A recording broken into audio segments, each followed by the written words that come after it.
ఉన్న బంగారాన్ని విడిపించి ఆ రోజు ఆన్లైన్ రేటుకే మేము కొంటాం. Sharma gold company.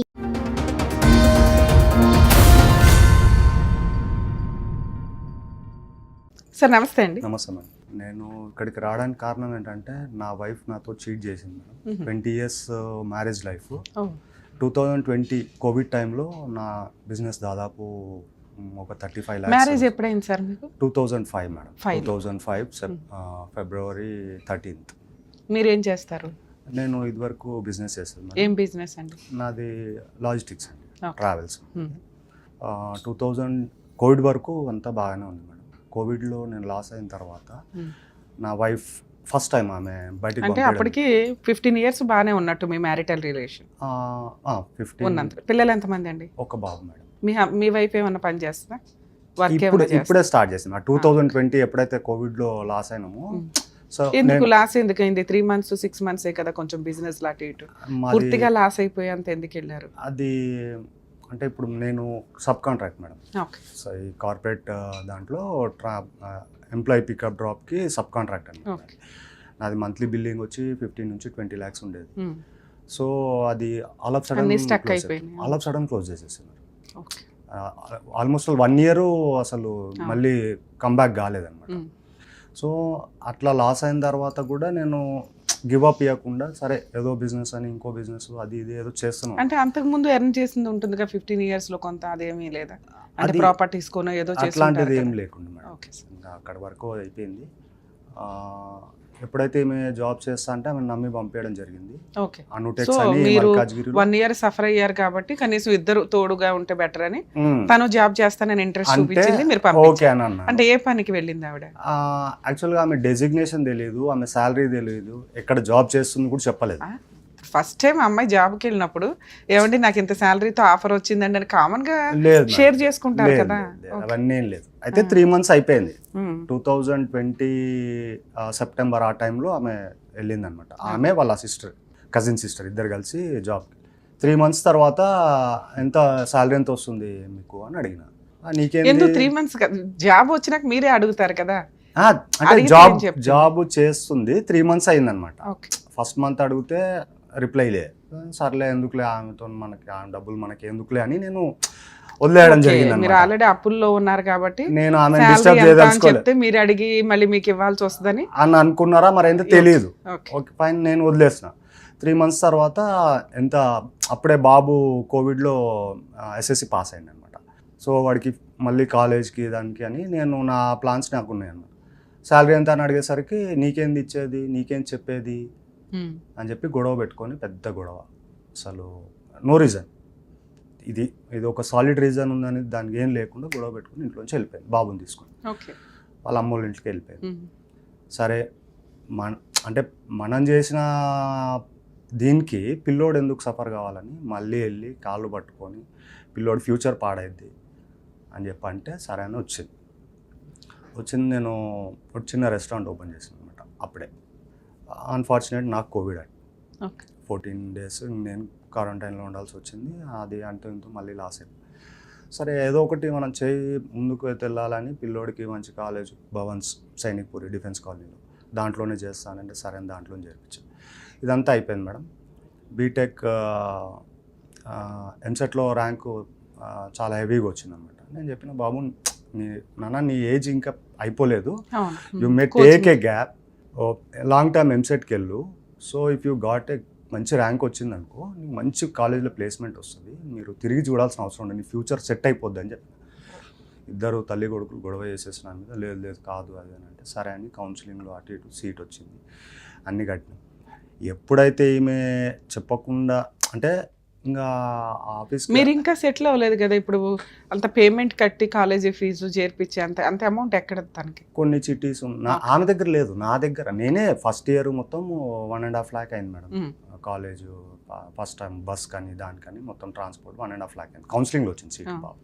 అయిన తర్వాత ఎప్పుడైతే ఈమె బిహేవియర్లో చేంజ్ వచ్చిందో అప్పుడు కొంచెం నేను గెట్ బ్యాక్ కావాల్సి వచ్చింది. అసలు ఏం జరుగుతుంది, ఎందుకు ఇట్లా అయిపోతుంది, ఆల్మోస్ట్ ఆల్ 19 years ఉన్నది, ఇప్పుడేంది కొత్తగా అని కొంచెం డీప్గా చేసేసరికి ఒకటి బయట పడుతుంటే అసలు కారణం లేకుండా మేడం పెద్ద గొడవ పెట్టుకొని, అంటే వాళ్ళ అన్న వాళ్ళ పాప మెచ్యూర్డ్ ఫంక్షన్ ఉంటే ఆ ఫంక్షన్ కోసం అని గొడవ పెట్టుకొని వెళ్ళిపోయింది ఇంట్లోంచి. వెళ్ళిపోయింది. దాదాపు 1.5 year నా బాబుని అసలు చూడనీలే.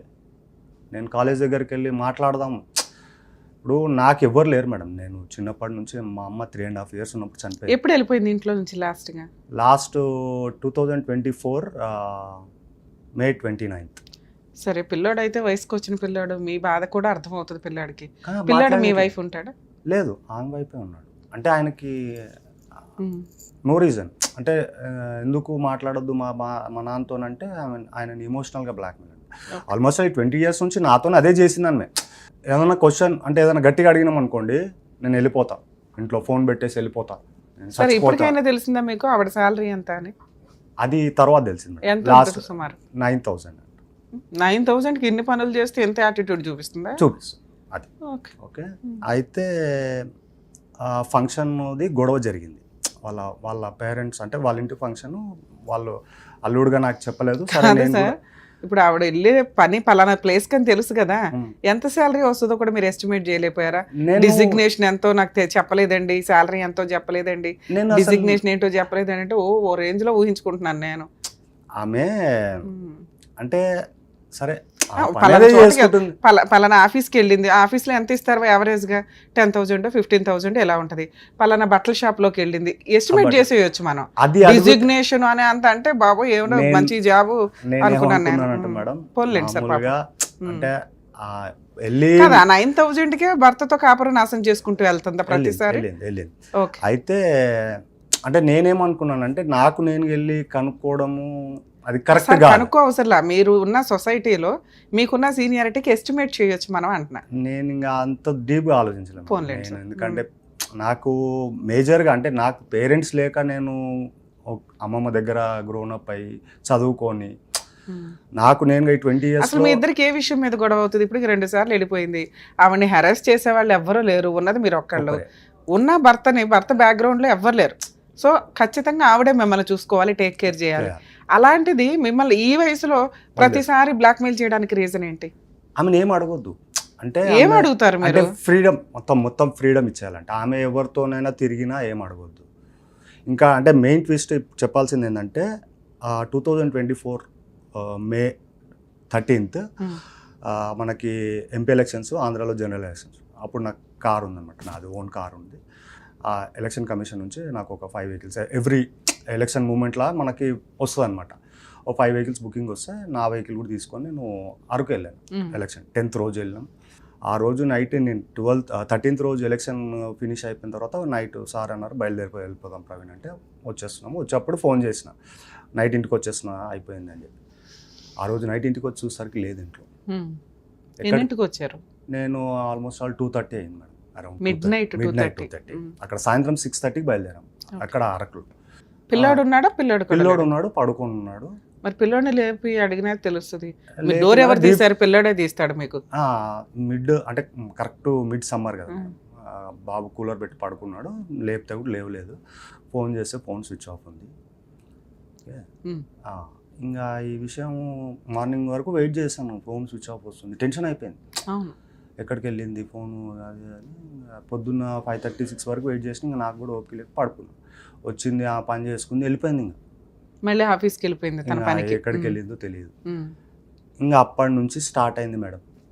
వచ్చినాక అడుగుంటారు కదా సార్, చాలా అసలు నాకు అటాచ్ అవ్వట్లే మీరు చెప్పే స్టోరీ.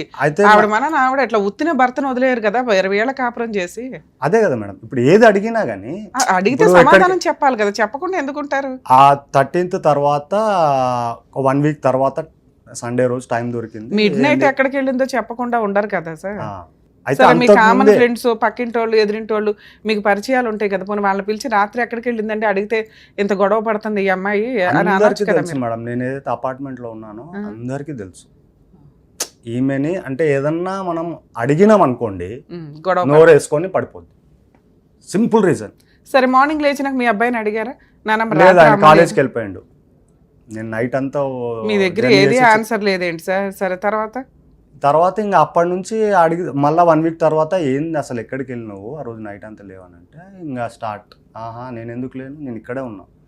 ఓకే, అదే దబాయింపు. నేను ఇక్కడే ఉన్నా, నువ్వే చూడలేదు, అసలు నోరెప్పితే అబద్ధం మేడం. తర్వాత ఏమైంది? తర్వాత ఏముంది, ఇంకా ఆ ఫంక్షన్ది గొడవ నాకు చెప్పకుండా సరే వెళ్ళిండ్రు, అయిపోయింది, వచ్చేసినారు. వచ్చిన తర్వాత ఇద్దరు బాబుకి కాలేజ్ నుంచి ఫోన్ చేస్తున్నారు, సార్ బాబు రావట్లేదు కాలేజ్కి అది అని అంటే, బాబుకి ఫోన్ చేసి ఏమైందన్న ఇంకా కాలేజ్కి వెళ్తలేవు అంటే, లేదు పాప వస్తున్నాం ఇంటికి అన్నాడు. ఫంక్షన్ అయిపోయి 3 days అయింది, వచ్చిండ్రు. అసలు ఏంది ఇది, కాలేజ్కి వెళ్ళి నువ్వు టైంపాస్ చేయొచ్చు కదా, ఎందుకు ఇక్కడ అంటే, లేదు క్లాసెస్ కావట్లేదు అంటే, ఏదైనా కానీ అటెండెన్స్, ఇది బీటెక్ కదా, అటెండెన్స్కి మళ్ళీ ప్రాబ్లం అయింది, ఫస్ట్ వెళ్ళండి మీరు కాలేజ్కి, అక్కడ ఏం చేసినా నడుస్తుంది, ఇక్కడ ఉండొద్దు అని చెప్పి వాడికి చెప్తుంటే, ఈమె పక్క నుంచి వచ్చి వాడి ఇష్టం, వెళ్తే వెళ్తాడు లేకపోతే లేదు, నువ్వు ఓడి చెప్పాలి. సరే, మీరు ఏది చెప్పినా మీ ఆవిడ యాక్సెప్ట్ చేయదు, మీ ఇద్దరికి ప్రతి విషయంలో మీరు తుమ్మినా తప్పే, తుమ్మకపోయినా తప్పే. నెక్స్ట్ ఏంటి చెప్పండి? నెక్స్ట్ ఏముంది మేడం, అయితే ఇవన్నీ జరిగిన తర్వాత గొడవ జరిగింది నైట్ ఆ రోజు. ఇంకా వాళ్ళని అంటే ఈ 20 yearsలో కొట్టింది లేదు మేడం, ఏ రోజు చెయ్యి చేసుకుంది లేదు. నేను లిటరల్గా 13.5 years 14 years అవుతుంది, బాబు పెద్దగా అవుతున్నాడు. అంటే నేను తాగేది కూడా మానేసిన అనమాట, పిల్లోడు పెద్దగా అవుతున్నాడు, ఇక్కడ నన్ను చూసి ఇంపాక్ట్ అవుతుంది. మీరు డ్రింక్ కూడా చేసేవాళ్ళు? 13 years అయింది. మానేసా? మానేసి పిల్లోడు పెద్దగా అవుతున్నాడు, వాడెక్కడ ఇంపాక్ట్ అవుతాడు నన్ను చూసి అని చెప్పి అది కూడా మానేసా.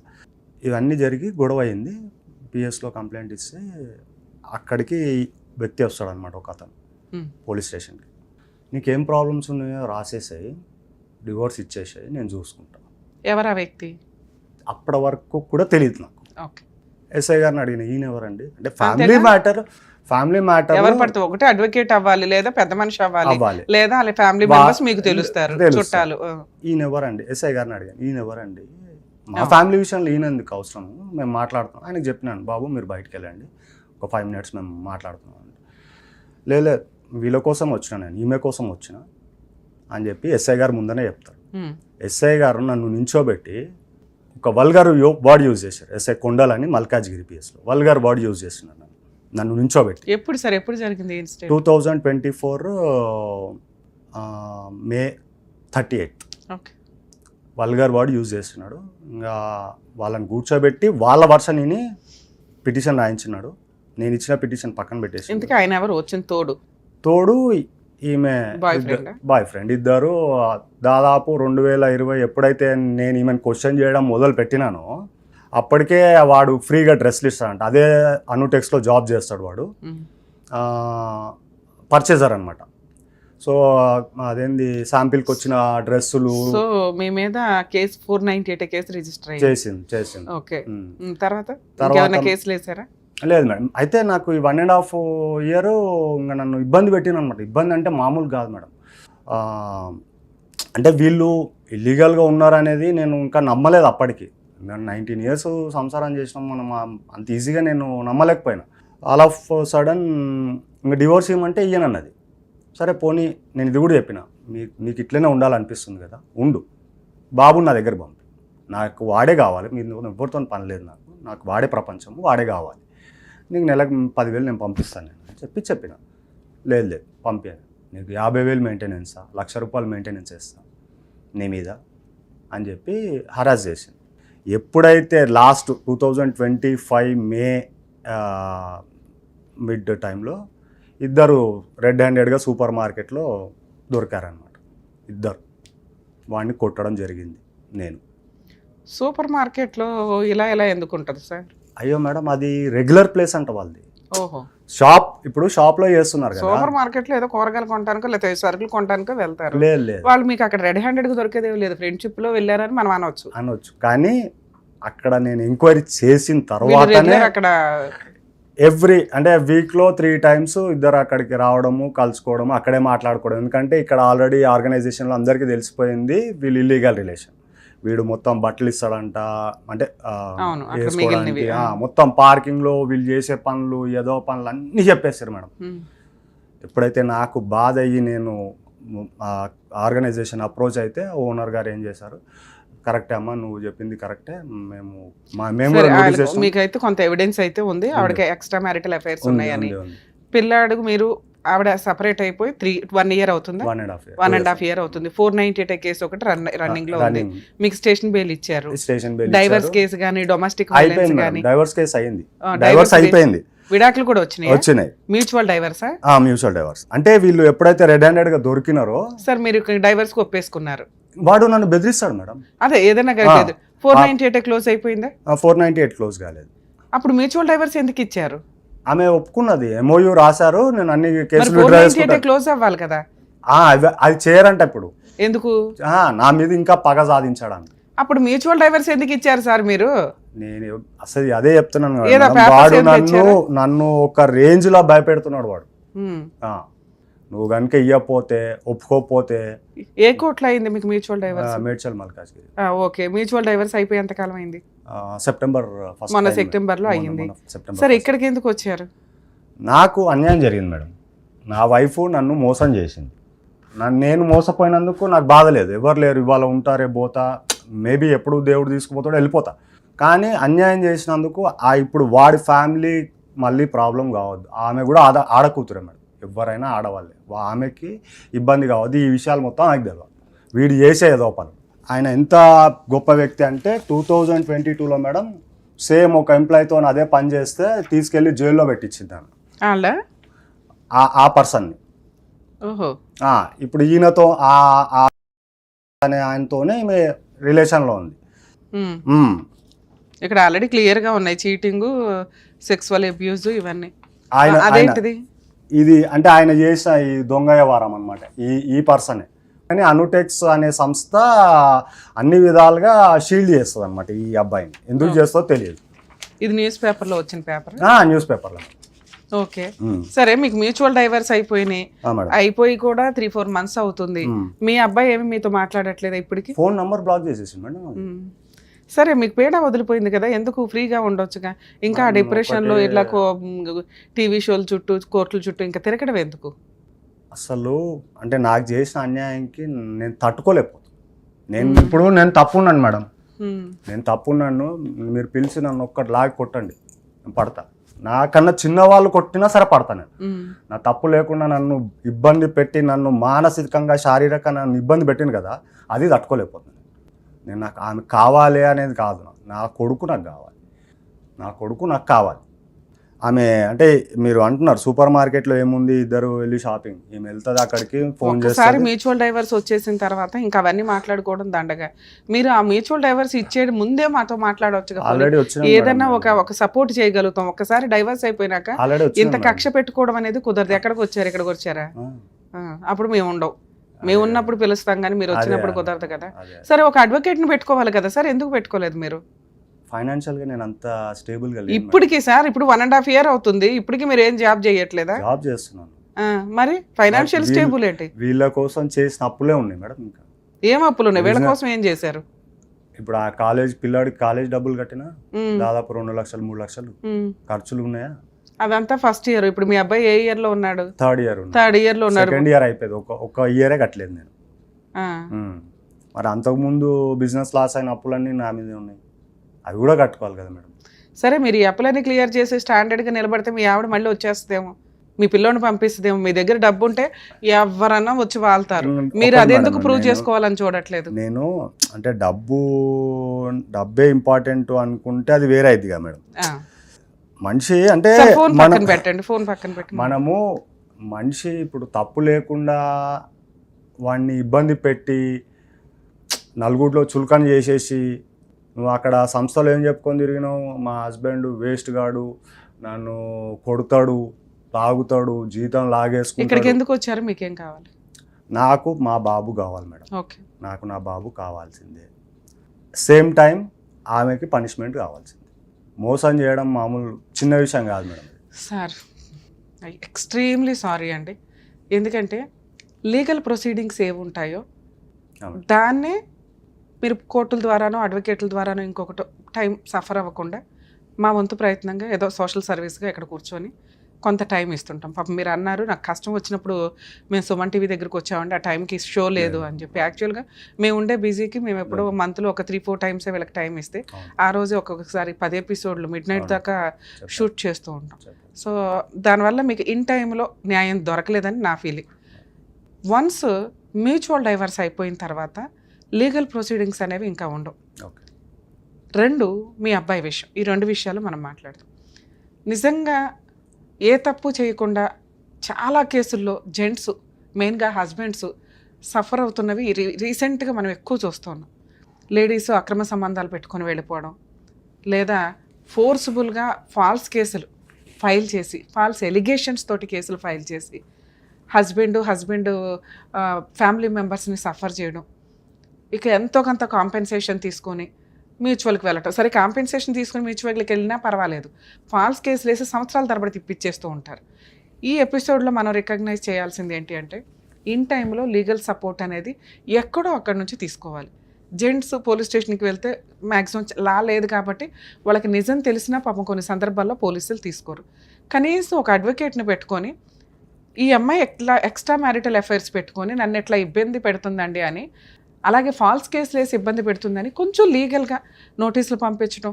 ఎందుకంటే ఆ టైంలో కొంచెం మెంటల్ టెన్షన్తో ఉంటాం కాబట్టి తీసుకునే డెసిషన్స్ రాంగ్గా ఉంటాయి. కొంత గ్యాప్ రావాలి, కొంత ఒక 6 months 1 year గ్యాప్ తీసుకున్నాక డెసిషన్స్ తీసుకోండి, వదిలేయాలా, ఉంచుకోవాలా, ఫైట్ చేయాలా అని. అవి స్టార్టింగ్లో బిలో 5 years మ్యారిటల్ రిలేషన్ అంటే ఒక ఆలోచన విధానం. కానీ 20 years వెనకాల బ్యాక్గ్రౌండ్లో పేరెంట్స్ లేరు, ఫ్యామిలీ బ్యాక్గ్రౌండ్ లేదు అంటే ఇప్పుడు తోడు పూర్తిగా ఉండాల్సింది భార్య. వాళ్ళిద్దరి మధ్య గొడవలు జరిగినాయి ఫైనాన్షియల్ ఇష్యూ మీద. అంటే నాకు అర్థమవుతున్న దాని ప్రకారం ఈయనకి విపరీతమైన అప్పులు అయిపోయినాయి. సో ఇంటి మీద గ్రిప్పు పోయింది. ఆవిడ ₹1 తెచ్చుకొని ఇంట్లో సరుకులు ఇవి తింటున్నప్పుడు, ఒక స్త్రీకి సహజంగా మనకు తరతరాలుగా అలవాటైపోయిన విషయం ఏంటంటే, భర్తే పోషించాలి, భర్తే తిండి పెట్టాలి. సో భర్త పోషిస్తున్నాడు కాబట్టి డామినేషన్స్ ఎక్కువ ఉంటాయి. కానీ ఇలా ఈ వైఫ్ విషయానికి వచ్చేసరికి ఎప్పుడైతే తను ఫైనాన్షియల్గా సంపాదించుకోవడం స్టార్ట్ చేసిందో ఆటోమేటిక్గా ఆవిడ ఆలోచన విధానం మారిపోయింది. విచ్చలవిడితనం అలవాటయ్యింది. సంపాదించేది భర్త అయినా భార్య అయినా ఇద్దరు ఈక్వల్గా కుటుంబాన్ని 2 చక్రాల్లాగా ముందుకు తీసుకొని వెళ్ళాలే తప్ప ఆయనే పెట్టాలి, ఆయన పెట్టకపోతే ఊరుకోను అని అనటం కానీ, లేదా నేను పెడుతున్నాను కాబట్టి ఆయన బానిసలాగా ఉండాలి, లేకపోతే వీడు వేస్ట్ అనుకుని బయటికి వెళ్ళిపోవడం అనేది పాపం కింద లెక్క. లా పనిష్మెంట్ ఆ తర్వాత మాట్లాడుకుందాం. సో కనీసం మనుషులుగా పుట్టినప్పుడు కొంచెం మోరల్ వాల్యూస్తో ఉంటే బాగుంటుంది అనేది నా ఉద్దేశం. ఈ కేసులో మనం వినాల్సిన ఇంకొక పాయింట్ ఏంటంటే, పోలీసులు యాక్చువల్గా ఒక దారుణమైన మాట మాట్లాడారండి అని ఆయన ఫీల్ అవుతున్నారు. చాలా సందర్భాల్లో ఇప్పుడు ఇంకా కంట్రోల్ అయ్యారు. లా తెలియటం వల్ల, జనాలకి అవేర్నెస్ రావడం వల్ల పోలీస్ స్టేషన్లో సీసీ కెమెరాలు ఉంటున్నాయి, కాస్త వాళ్ళు కొంత పద్ధతిగా మాట్లాడుతున్నారు. కానీ మేబీ వాళ్ళ క్రిమినల్స్ని చూసో లేకపోతే హెవీ వర్క్ వల్ల నోరు జారి మాట్లాడడం అయితే కామన్గా జరుగుతుంది. అట్లా మాట్లాడే రైట్స్ ఏ పోలీసులకి లేదు. మీరు కనుక అట్లా హట్ అయితే వాళ్ళ మీద హ్యూమన్ రైట్స్ కమిషన్లో కంప్లైంట్ ఫైల్ చేయొచ్చు. అనవసరమైన కేసుల్లో మిమ్మల్ని అరెస్ట్ చేసి కొట్టి బూతులు మాట్లాడితే కనుక పోలీసులకి అగైనెస్ట్గా కేసు ఫైల్ చేయడానికి చాలామంది భయపడతారు. కానీ భయపడాల్సిన అవసరం లేదు. వాళ్ళు గవర్నమెంట్ ఎంప్లాయీస్, మనకి సర్వెంట్స్ కింద లెక్క. మనం ట్యాక్సెస్ పే చేస్తుంటే వెళ్తుంది. మన ప్రొటెక్ట్ చేయాల్సిన వ్యక్తులు, మన డిగ్నిటీని కాపాడాల్సిన వ్యక్తులు, వాళ్ళు కాపాడుతారు. ఎక్కడో ఒక చోట అరాపరా ఉంటారు. అలాంటి వ్యక్తుల మీద మీరు కంప్లైంట్ ఇవ్వాలంటే హ్యూమన్ రైట్స్ కమిషన్లో కంప్లైంట్ ఇవ్వచ్చు. అలాగే హైకోర్టులో రిట్ పిటిషన్ కూడా ఫైల్ చేసుకోవచ్చు. ఇది కొంచెం అవేర్నెస్తో ఉండండి. అందుకనే ఒకప్పుడు అరెస్టులు చేసి 24 hours కాదు, 3 days 5 days కూడా ఉంచేసేవాళ్ళు, అరెస్ట్ చేస్తున్నది రికార్డులో చూపించకుండా. అందుకే ఇప్పుడు ప్రతి చోట సీసీ కెమెరాలు పెట్టారు. వాళ్ళు కూడా 90% పద్ధతిగానే ఉంటున్నారు. ఎక్కడో 1 అర ఉంటే మీరు హట్ అవుతే వాళ్ళ మీద లీగల్ యాక్షన్ తీసుకోవచ్చు. ఇక 2 ఫ్యామిలీ డిస్ప్యూట్కి వచ్చేసరికి, సార్ మీ విషయంలో వన్స్ మ్యూచువల్ డైవర్స్ అయిపోయిన తర్వాత, మ్యూచువల్ డైవర్స్ తీసుకునేటప్పుడే పాత బాకీలన్నీ క్లియర్ చేసుకోవాలి. అంటే పాత పెండింగ్ కేసులు. మ్యూచువల్ డైవర్స్ వేసేటప్పటికి ఒక అగ్రిమెంట్ రాసుకొని, మ్యూచువల్ డైవర్స్ ఎవిడెన్స్ టైంకి అతను ఎవరో ప్రెజర్ చేస్తే 3 months బ్యాక్ భయపడి తట్టుకోలేక లీగాలిటీ ఎందుకు వచ్చింది తలనొప్పి అనుకొని మ్యూచువల్ డైవర్స్కి వెళ్ళిన మీరు 3 monthsకి మళ్ళీ పోరాడే ధైర్యం ఎట్లా వచ్చేసింది? అదే వ్యక్తితో కదా వినాలి అదే వ్యక్తితో కదా మీరు పోరాడాలనుకుంటున్నారు. మీరు ఒక అడ్వకేట్ని పెట్టుకున్నారు, ఆయన సూసైడ్ చేసుకుని చనిపోయాడు. ఆయనకున్న పర్సనల్ ప్రాబ్లమ్స్ వల్ల. దీనివల్ల మీకు ఇన్ టైంలో న్యాయం ఒకటి జరగలేదు. సో ఇక్కడ మీకు ఏం చెప్తున్నానంటే, ఏదన్నా కానీ మీరు ప్రెజర్ ఫీల్ అయ్యి మ్యూచువల్ డైవర్స్ ఏదైతే తీసుకున్నారో అది 100% కరెక్ట్. ఎందుకంటే రాను అనే ఒక స్త్రీని బలవంతంగా ఈడ్చుకొచ్చి మీ పక్కన కూర్చోబెట్టడం కుదరదు. తప్పు చేసి వెళ్ళిపోయింది కదండి, ఆవిడకి పనిష్మెంట్ పడాలంటే కర్మ ఇండియాలో ఎక్స్ట్రా మ్యారిటల్ అఫైర్స్కి పనిష్మెంట్ లేదు. మీ తిరుగులు మీ తిరగనని ఆ సెక్షన్ ఎత్తిపడేశారు. మరి అది ఏమన్నా ఏదో రోజు రియలైజ్ అయ్యి మళ్ళీ ఇంప్లిమెంట్ చేస్తే తప్ప అప్పటిదాకా ఇలా వెచ్చలవిడిగా తిరిగే జెంట్స్ తిరుగుతూనే ఉంటారు, తిరిగే లేడీస్ తిరుగుతూనే ఉంటారు, సంసారాలు నాశనం అవుతాయి. జనాలందరూ కూడా వినాలి సార్, జనాలందరూ కూడా ఎవరికి వాళ్ళు ఇండివిజువల్ లైఫ్ అనే దాని మీద విచ్చలవిడిగా తిరుగుతున్నారు ఈ రోజున. ఎవరిని మనం మాట్లాడడానికి లేదు, మన జాగ్రత్తలో మనం ఉండడం తప్ప. 2, మ్యూచువల్ డైవర్స్ ఇచ్చే టైంకే మీరు 498 కేసు కూడా క్లోజ్ చేయించుకొని ఉంటే ఈరోజు వాళ్ళెవరో మీరెవరో. సో వన్స్ మ్యూచువల్ డైవర్స్ అయిపోయినాక ఆవిడ మీ ఇంటి మీదకి వచ్చి గొడవ పడితే తప్ప మీరు ఆవిడ మీద ఎటువంటి కేసులు వేయటం కుదరదు. అందుకనే మేము హెల్ప్ చేయలేమండి అంటున్నాం. చట్టమే లేనప్పుడు నేను వచ్చి ఏం కేసు వేస్తాను, రమ్య గారు మీకు తెలియదా అంటారు. అదే చట్టం ఉండి మీరు మ్యూచువల్ డైవర్స్ ఇవ్వకుండా ఉంటే ఈరోజు మీ ఆవిడతో నేను ఫోన్ మాట్లాడి అతనితో ఫోన్ మాట్లాడేదాన్ని, ఏంటయ్యా ఏంటని. మీ గురించి ఏదో ఎంత చెప్తారు వాళ్ళు, వాళ్ళ గురించి మీరు ఎంత చెప్పారు కాబట్టి కామన్గా ఈ 2 ఏదైతే మాట్లాడతామో మనం కౌన్సిలింగ్ ద్వారానో లేకపోతే మీకు ఏదైనా పూర్తి న్యాయం చేయడము, పిల్లాడి విజిటేషన్ రైట్స్ ఇప్పించడం, ఇట్లా ఏదో కండిషన్లు పెట్టేవాళ్ళం. సో ఇప్పుడు ఆ స్టేజ్ లేదు. ఆవిడ మీ మీద ఏ కేసులు వేయడానికి లేదు. మీరు ఆవిడ ఇంటికి వెళ్ళి గొడవ పడితే తప్ప, ఆవిడ గురించి బూతులు స్ప్రెడ్ చేస్తే తప్ప పర్సనల్గా వైఫ్ అండ్ హస్బెండ్ అనే కేసులు వేయడానికి లేదు. ఆ ఉన్న 498 కేసు కూడా మీరు మ్యూచువల్ డైవర్స్లో రాసుకొని ఉంటారు. ఈసారి జడ్జి గారి దగ్గర అది పెడుతూ ఉండండి, ఎవిడెన్స్లు తీసేసి కేసు క్లోజ్ చేయడానికి అవకాశం ఉంది. ఇక బాబు విషయానికి వస్తే మీ అబ్బాయి మేజర్, మీ అబ్బాయి మీద ఎటువంటి చట్టం ఇంప్లిమెంట్ అవ్వదు. తండ్రితో ఉండు, తల్లితో ఉండు, తండ్రితో మాట్లాడు, తల్లితో మాట్లాడు అని చెప్పేవి. అలా నా కొడుకు నాతో మాట్లాడాలండి అని మనం ఏ కోర్టుకి కూడా వెళ్ళలేం. ఈరోజు నేను మీ అబ్బాయితో ఫోన్లో మాట్లాడాలనుకోండి, వెళ్ళి మీ వైఫ్కి చెప్తాడు, ఆవిడ మళ్ళీ వెళ్ళి ఆవిడ బాయ్ ఫ్రెండ్కి చెప్తుంది. ఆయన వచ్చి ఎరా నీ మ్యూచువల్ డైవర్స్ ఇప్పించిన తర్వాత మళ్ళీ పిల్లాడి విషయంలో ఇది చేస్తున్నావా. పిల్లాడికే ఊహ తెలిసి ఇది 3 months, మేబీ ఇంకో 1-2 years అయితే పిల్లోడు రియలైజ్ అవుతాడు ఎవరు ఏంటి అని. బయట వ్యక్తి సొంత నాన్న. అలా పిల్లాడు రియలైజ్ అయ్యి నాన్న ఎలా ఉన్నావు అని అడిగే టైంకి మీరు కొంచెం ఈ అప్పులు తీర్చుకొని ఈ మెంటల్ టెన్షన్ నుంచి బయటపడి సైకలాజికల్ డిప్రెషన్ ఏదైతే ఉందో అది కొంచెం అవాయిడ్ చేసుకొని ఫైనాన్షియల్గా మీరు సెట్ అయితే ఖచ్చితంగా మళ్ళీ వీళ్ళిద్దరు మీ వెనక వస్తారని నేను అనుకుంటున్నా. ఇక్కడ మీకు నిజంగా న్యాయం చేయాలంటే మీకు మీరు చేసుకోవాల్సిన ప్రొసీడింగ్స్ లా ప్రకారం ఫెసిలిటీస్ లేవు. ఆ అతని మీద మనం ఎటువంటి యాక్షన్ తీసుకోలేము, ఎందుకంటే ఈవెంటే కట్ చేసుకున్నాక అతని మీద ఏమీ చేయడానికి లేదు. వీళ్ళు ఎవరన్నా మీకు థ్రెట్టింగ్ కాల్స్ చేస్తే రికార్డ్ చేసి పెట్టండి. ఇతను ఎవరన్నా కానీ ఏ పిల్లోడికి ఫోన్ చేస్తున్నామంటే ఏంటి, ఎవరు నువ్వు మాట్లాడడానికి అటు అని ఏదైనా పెడితే అవి రికార్డ్ చేసి ఒక అడ్వకేట్ని పెట్టుకొని ప్రైవేట్ కంప్లైంట్ ఫైల్ చేసుకోండి. మేడం యాక్చువల్గా వీళ్ళిద్దరి విషయము ఇట్లా రెడ్ హ్యాండెడ్గా దొరికినారు సూపర్ మార్కెట్లో అని వాళ్ళ పేరెంట్స్కి మాట్లాడదామని పోతే వాళ్ళు ఇట్లా ఇంజూరీ చేశారు నన్ను. సార్ మీకేం చెప్పాను, మ్యూచువల్ డైవర్స్ కాకముందు మేడం అయిన తర్వాత ఇవి ఏవి మాట్లాడుకునే రైట్స్ మీకు లేవు. అలా మాట్లాడితే ఆవిడ గౌరవానికి భంగం కలిగినట్టు లెక్క. అంతకుముందు జరిగిన విషయంలో మీకు అంత దెబ్బ తగిలితే మీరు క్రిమినల్ కేసు వేసుకోలేకపోయారు. వేసాను మేడం, వేస్తే అదే చెప్తున్నాను మీకు పాయింట్. దానికే సెటిల్మెంట్కి వచ్చారు వాళ్ళు, నీ అంతు తేలుస్తాం ఆ టూట్ అని. మీకు ఆల్రెడీ వెనకాల బలగం లేదు, దీనివల్ల మీరు ఏదో ఒకటి ముందు పేడ వదిలితే చాలలేదు. మీకు అదే చెప్పా, ఇన్ కేస్ ఆ టైంకి నేనున్నా మీకు అన్ని కేసులు సెటిల్మెంట్ చేసి మ్యూచువల్ డైవర్సే ఇప్పిస్తాం. వాళ్ళకి పనిష్మెంట్ పడేదాకా పోరాడ మనం మిమ్మల్ని, ఎందుకంటే 3 to 5 years పడతాయి. అప్పుడైనా ఫైనల్ దేనికి, మ్యూచువల్ డైవర్స్కి. ఆ మ్యూచువల్ డైవర్స్ ఆఫర్ అయితే మీకు ముందే వచ్చేసింది. దేనివల్ల వచ్చింది, మీరు వాళ్ళ ఇంటికి వెళ్ళటం, ఆవిడ పరువు తీయడం, ఇవన్నీ చేస్తుంటే అమ్మో ఈయన ఎట్లా అయినా కానీ మన పరువు తీస్తాడు, దానికంటే ఫ్రీగా మ్యూచువల్ డైవర్స్ ఇచ్చేయడం బెటర్ అని ఇచ్చేసింది. మీకు ఈ మ్యూచువల్ డైవర్స్ వాల్యూ ఈరోజు తెలియదు, కానీ ఒక స్టేజ్ తర్వాత ఓకే ఫ్రీగా తీసుకోవడం వల్ల ఫాల్స్ కేసుల నుంచి బయటపడ్డాను రా బాబా అని అనుకోండి. ఆ ఉన్న 498 కేసు కూడా అది ఆటోమేటిక్గా క్లోజ్ అవుతుందండి, మీరు కొంచెం రెగ్యులర్గా వెళ్తూ ఉంటే. సరేనా, ధైర్యంగా ఉండండి sir. Thank you. Mutual divorce తీసుకునే లోపే పాత ప్రీవియస్ కేసెస్ ఏమైనా అలాగే భవిష్యత్తులో కేసెస్ ఏమైనా అన్నీ కూడా మ్యూచువల్ డైవర్స్ ఆర్డర్స్ లోపే క్లోజ్ అవ్వాలి. లేదా దానికి సంబంధించి ఒక MOU రాసుకొని ఉంటే కొన్ని సందర్భాల్లో మ్యూచువల్ డైవర్స్ ఆర్డర్ కాపీతోటి 498 క్లోజ్ చేయడం అనేది జరుగుతూ ఉంటుంది. ఇవి పర్ఫెక్ట్గా ఉండేలాగా చూసుకోండి. ఒక అగ్రిమెంట్లో ఉన్న కండిషన్స్ ఇంప్లిమెంట్ అవ్వకపోతే ఆ మెమో ఆఫ్ అండర్స్టాండింగ్ తోటి వాళ్ళ మీద చీటింగ్ కంప్లైంట్ వేయడానికి పనికొస్తుంది. అలాగే ఇక్కడ జెంట్స్ విషయానికి వచ్చేసరికి నిజంగా మ్యూచువల్ డైవర్స్కి వెళ్ళటం ఎప్పుడు వాళ్ళకి బెస్ట్ ఆప్షన్. ఎందుకంటే వాటి మీద అప్పీల్ అనో లేకపోతే లోయర్ కోర్ట్స్లోనో more than 5 years ఫైట్ చేయడం అనేది చాలా ఇబ్బందికరమైన విషయం. ఈయన కేసులో కొంచెం న్యాయం జరిగినట్టే లెక్క, వాళ్ళు మ్యూచువల్ డైవర్స్ ఇచ్చేసి, ఎందుకంటే వాళ్ళ పర్సనల్ లైఫ్లోకి ఈయన తొంగి చూస్తూ వాళ్ళ పరువు తీస్తున్నాడన్న ఉద్దేశంతో కాంపెన్సేషనే లేకుండా డైవర్స్ ఇచ్చేసినట్టు. కానీ మానసికంగా ఒక బాధ అనేది ఉంటుంది. ఏ తప్పు చేయకుండా వాళ్ళే ఎదురు తప్పు చేసి కేసులు వేస్తామని భయపెట్టి మ్యూచువల్ డైవర్స్ తీసుకున్నట్టు లెక్క. సో ఇట్లాంటి టైం ఉన్నప్పుడు మీరు రియలైజ్ అయ్యి అరే మ్యూచువల్ డైవర్స్ బెటర్ పేడా వదిలించుకుందాం అంటే హ్యాపీ, లేదా నాకు ఇంకా బాధ ఉందండి అంటే ఆ బాధ తీరే వరకన్నా ఫైటింగ్ చేయండి, లేకపోతే ఇలా డిప్రెషన్లోకి వెళ్ళాల్సి వస్తుంది. 10-20 ఏళ్ల కాపురంలో భార్య లేదు, ఉన్న ఒకగానొక కొడుకు, కనీసం ఫోన్ కూడా అటెండ్ అవ్వటం లేదు, ఏ తప్పు చెయ్యని వ్యక్తి అని మనం అనుకుంటే సరిపోదు. వాళ్ళిద్దరిని మాట్లాడితే కొంత క్లారిటీ వస్తుంది. ఎందుకంటే ఏ స్త్రీ కూడా, చాలామంది స్త్రీలు, ఏ స్త్రీ కాదు, 20 ఏళ్ళు కాపురం చేసిన భర్తను వద్దు అనడానికి మేజర్గా మనకు కనిపించేవి ఏంటంటే మేబీ ఈయన డ్రింకర్ అయ్యి ఉండొచ్చు, 13 years బ్యాక్ మానేసాను అంటున్నారు. కానీ లాక్డౌన్లో ప్రాబ్లం, ఫైనాన్షియల్ ప్రాబ్లం అనేది, అప్పులు అనేవి ఏ భార్య అన్నా పక్కన నుంచి ఉంటుంది. అప్పుల కోసం భర్తను వదిలేయడం అనేది ఉండదు. ఇతని మాటలు కానీ అనుమానం కానీ తనకే కష్టం ఉందో ఏదైనా కానీ కాంపెన్సేషన్ లేకుండా డైవర్స్ ఇచ్చింది కాబట్టి కొంతవరకు ఆవిడ పాపను ఆవిడని వదిలేసి ఈయన కొంచెం రియలైజ్ అయితే బెటర్.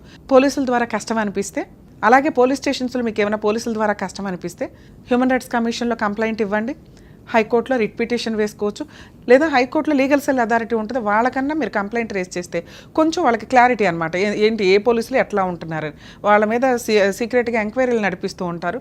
పోనీ మీరు డైరెక్ట్గా కంప్లైంట్ ఇవ్వకపోయినా ఆ ఎంక్వైరీల వల్ల వాళ్ళ క్యారెక్టర్స్ ఏంటని, ఎందుకంటే మిమ్మల్ని ఒక్కళ్ళనే హెరాస్ చేయరు, తర్వాత హెరాస్ చేస్తూనే ఉంటారు, ఎక్కడో అక్కడ దొరుకుతారు ఎవిడెన్స్ తోటి. సో ఈ ప్రాసెస్లో మ్యూచువల్ డైవర్స్ తీసుకునేటప్పుడు 100% జాగ్రత్తగా ఉండడం బెటర్.